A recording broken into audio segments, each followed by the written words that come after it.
Once upon a time, at the dead of night, a Maori myth says, fairy folk began to build a causeway across the Waitemata.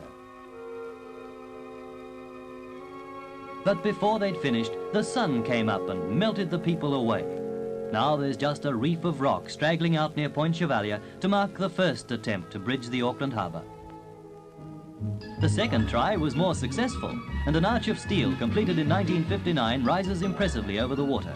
This £7 million project has turned out to be a greater success than was ever imagined. Already a pilot has flown under it before anyone could stop him, a sheep has trotted over it before anyone could catch it, and 50,000 people a day pass over it legitimately in motor vehicles. Ceaselessly, traffic flows down towards the toll plaza on the northern side, where the 4 lanes fan out to 10. Here, the tolls, which will pay for the bridge in only 50 years, are collected. Overlooking the plaza is the headquarters of the Bridge Authority, dedicated to giving users efficient, courteous service. Here, a new shift is going on duty. With his own key, an officer collects his box of change from the outside wall of the counting house. These men in their smart olive grey deal with about 16,000 drivers a day, and through it all are almost unbelievably patient. As a new officer turns his key in his booth, a set of opening totals is printed automatically in a steel cabinet bearing his lane number in the administration building. And from this second on, all traffic passing through the lane will be recorded here. Good morning, thank you. Tolls collected are not rung up on a cash register, but instead a lever corresponding to one of the toll rates is pressed. This clicks itself up over in the main building as the switch is operated on the plaza. Also, as the switch is pressed, a visual receipt for the driver flashes up on the side of the booth and is cancelled out again by the vehicle itself as it passes through the gate.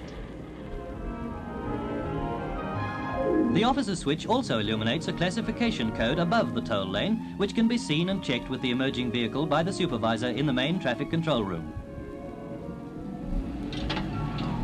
Many believe that the wire in the centre of the lane is a counting device. It's actually there to earth static electricity the vehicles pick up, but without it, both motorist and the officer can literally get a nasty shock when their fingers meet. However, all vehicles are tallied. Pads count the number of axles that pass over them. And these counts are also clicked up in the cabinets. Good morning, thank you. Thank you. Thanking you. Good morning, sir. Good morning. Thank you. Tolls vary from 2 shillings for a car and half a crown for a bus to 17 and 6 for a 4-axle truck and trailer. Thank you. Thank you. Thank you. The last car in the shift slides through lane 8. The officer collects his cash, removes his key. The equipment dies, and over on the second floor, the closing totals are printed and moved down to be checked.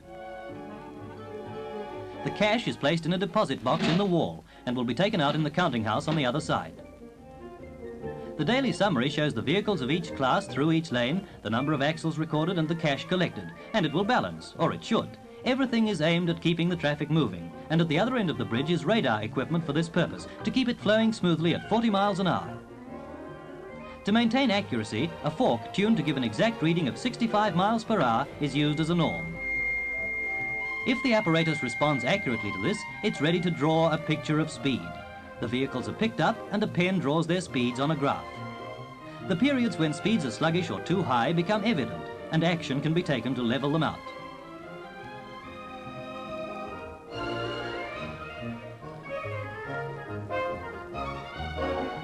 To keep traffic moving safely, nothing can be permitted to create a hazard.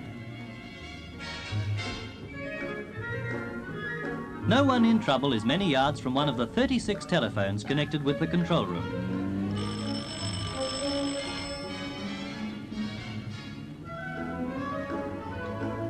Whatever the difficulty, help is immediate and courteous.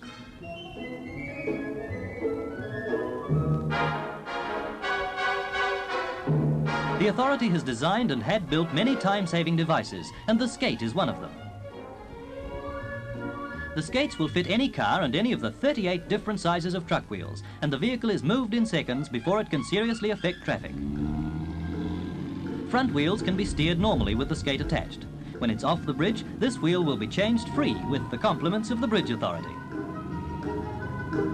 calls received are continuous. So far, there have been over 1,000 punctures on the bridge. Believe it or not, 1,600 people have run out of petrol, and 2,600 have had breakdowns of one kind or another.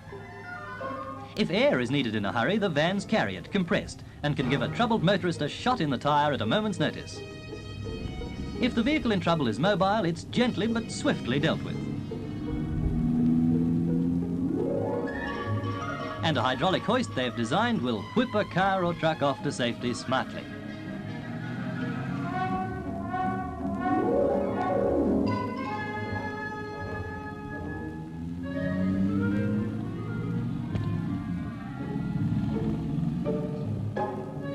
Special loads are given an escort to see them across and to protect others using the bridge, for to give drivers a safe and quick journey is the primary aim of the Bridge Authority.